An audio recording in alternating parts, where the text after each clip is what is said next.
चलिए हम आगे बढ़ते हैं। Adsorption isotherm, it is the variation in the amount of gas absorbed by the adsorbent with the pressure at the constant temperature.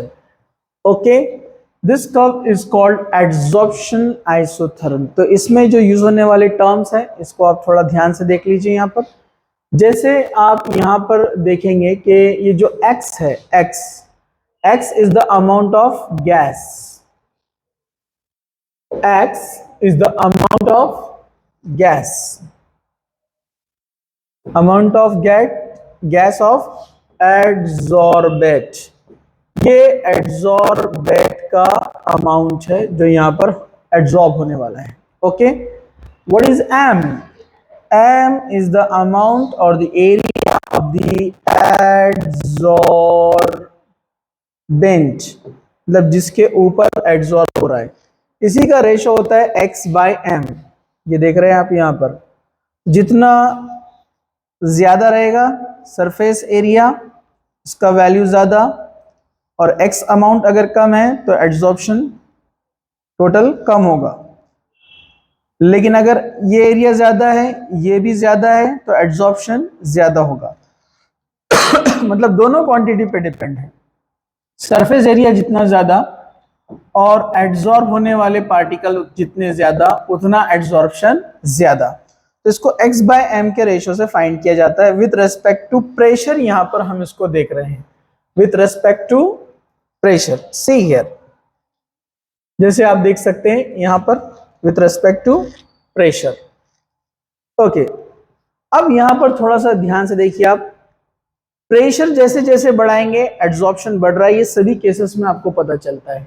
देखिए आप यहां पर, जैसे आप देखेंगे 195 केल्विन के ऊपर जैसे जैसे प्रेशर बढ़ रहा है एड्सॉर्प्शन बढ़ रहा है, मतलब x बाय एम का वैल्यू बढ़ता जा रहा है। ठीक है, यहां पर लेकिन हमने किया है इसको 195 केल्विन टेम्परेचर पर। अब 244 पर आप देख रहे हैं सेम नेचर है। यहां पर जैसे जैसे आप देखेंगे प्रेशर बढ़ रहा है तो यहां पर x बाय एम का वैल्यू बढ़ रहा है।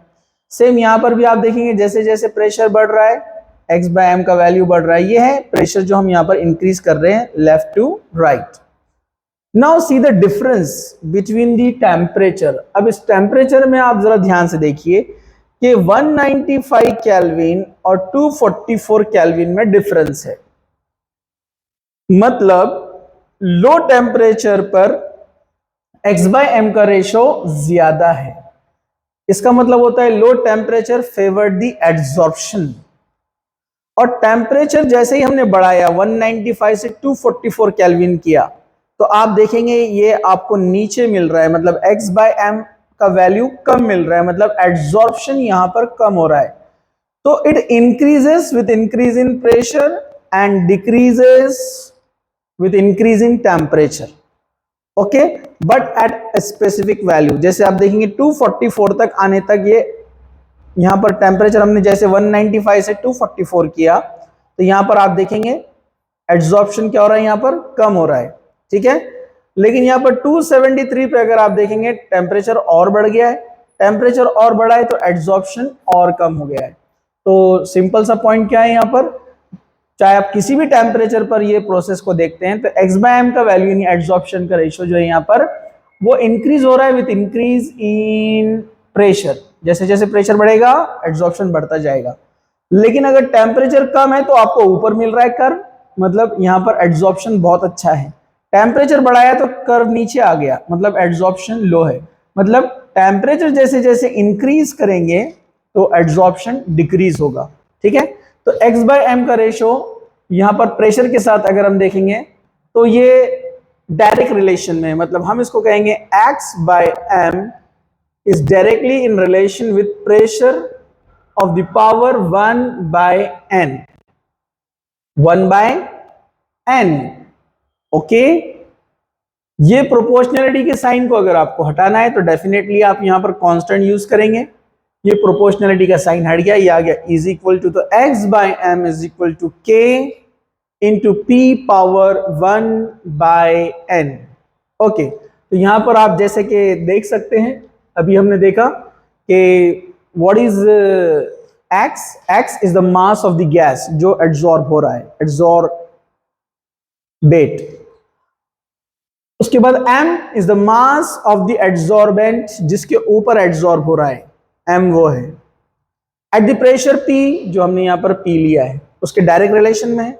K and N are the constant, ये जो वैल्यू है N जो हमने पावर बनाया था, और यहां पर ये जो इक्वल टू का साइन लेने के लिए एक कांस्टेंट लगाया हमने, तो ये दोनों वैल्यू क्या है, कांस्टेंट है। Okay, which depend on the nature of the adsorbent and gas and the adsorbent, temperature और नेचर दोनों के ऊपर ये कांस्टेंट जो वैल्यूज है वो डिपेंड करेंगी। चलिए हम आगे बढ़ते हैं। अब थोड़ा सा ध्यान से देखना है यहां पर आपको। ओके, हैंड टूल ले लेते हैं यहां पर। हम यहां पर इसी इक्वेशन का आप देखेंगे लॉग निकाला गया है। इक्वेशन कौन सी थी हमारे पास? हमारे पास इक्वेशन थी दिस वन, के x बाय एम, यहां लिख दूं मैं इसको, x by M is equal to k into p power 1 by n। इसका लॉग निकाला, x बाय एम का लॉग हो गया log of x by M, k का लॉग लिया लॉग ऑफ k। ये मल्टीप्लीकेशन है तो यहां पर ये प्लस हो जाएगा, लॉग में प्लस हो गया। जब हम इसका लॉग निकालते तो जो पावर रहता वो नीचे आ जाता, तो 1 बाय n पावर है तो नीचे आ जाएगा 1 बाय n, लॉग के बाहर निकाल लिया, कांस्टेंट वैल्यू है इसलिए वो बाहर आ जाएगा, ठीक है। उसके बाद 1 बाय n लिया यहाँ पर, फिर log p लिया है। तो ये उसी इक्वेशन का जो ऊपर हमने देखा था उसका यहाँ पर क्या निकाला हुआ है, लॉग निकाला है, और हमको इक्वेशन मिल गई है log x by M is equal to log k plus 1 by n log p। चलिए अब थोड़ा और आगे बढ़ते हैं। अब इस आइसोथर्म को आप देखिए, पहले वीडियो में मैंने जस्ट इंट्रो दिया था आपको इसका। अब देखिए, अब यहां पर जो इक्वेशन है इसी का यहां पर ग्राफ बनाया गया है। मतलब यहां पर y एक्सिस पे देखिए log x बाय m लिया गया है, log एक्सिस ये y एक्सिस पर log x बाय m लिया है, और x एक्सिस पर लिया है log p को। तो y is equal to mx plus c वाला इक्वेशन लिया गया है। मैथमेटिक्स का जो इक्वेशन है y is equal to mx plus c, ये आप सब जानते हैं, हमने कई बार यूज किया है। y is equal to mx plus c, c is the intercept, जो वैल्यू आपको यहां पर मिलेंगी ये इंटरसेप्ट यानी log k। ओके, x की जगह पे कौन आया है, प्रेशर, x की जगह पर ये प्रेशर ले रहे हैं यानी log ऑफ प्रेशर, पूरा लिख दूं यहां पर log p ले रहे हैं हम यहां पर। ओके, m कौन है यहां पर, ये स्लोप, ये जो आपको नजर आ रहा है स्लोप, तो स्लोप है 1 बाय n। तो यहां पर ये मैं ऐसे बता दूं इसको, ये 1 बाय n ये स्लोप है, ये है x एक्सिस पर, ये है y एक्सिस पर, और ये है इंटरसेप्ट। समझा आपको? तो y is equal to mx plus c, ठीक है। तो ये इक्वेशन को यहां पर सॉल्व किया है और इस तरह से ग्राफ बनाया है। तो हम देखते हैं यहां पर जैसे जैसे प्रेशर की वैल्यू बढ़ रही है तो हमको स्ट्रेट लाइन मिलेंगी। जैसे ऊपर हमको एक कर्व मिला था, आपको याद है, अभी देखा आपने। तो जब हम प्रैक्टिकल वैल्यूज लेते हैं तो वैल्यू में क्या होता है, यूनिफॉर्मेलिटी नहीं होती है, इसलिए अपने को कर्व मिलते हैं कभी भी एक्चुअल वैल्यूज के। लेकिन उन्हीं वैल्यूज का जब लॉग निकाल लिया जाता है तो एक शार्प वैल्यू हमको मिलती है जिससे स्ट्रेट लाइन मिलती है, ठीक है। वहां पर भी नेचर सेम था ना, प्रेशर के साथ साथ x बाय m बढ़ रहा था लेकिन कर्व मिल रहा था। लेकिन उसी की लॉग वैल्यू जब निकाल ले तो कर्व के बजाय क्या मिलता है अपने को, स्ट्रेट लाइन। और जब स्ट्रेट लाइन आएंगी तो डेफिनेटली स्लोप तैयार होगा, वो स्लोप है 1 बाय n, और डेफिनेटली स्लोप है तो एक कांस्टेंट वैल्यू 1 बाय n अपने को मिलने वाली है। इसलिए अब आपको 1 बाय n समझ में आ गया होगा, ठीक है। तो यहां पर इसको बोलते हैं फ्रेंडलिक एड्सॉर्प्शन आइसोथर्म, इसको यहां पर रेफर किया जाता है, जो बहुत ज्यादा इंपॉर्टेंट है। ये यहां पर आप नेम देख सकते हैं इसका, Freundlich adsorption isotherm, very important in surface chemistry. Okay, तो ये सारा ग्राफ आपको समझ में आ गया है। चलिए अब हम आगे बढ़ते हैं।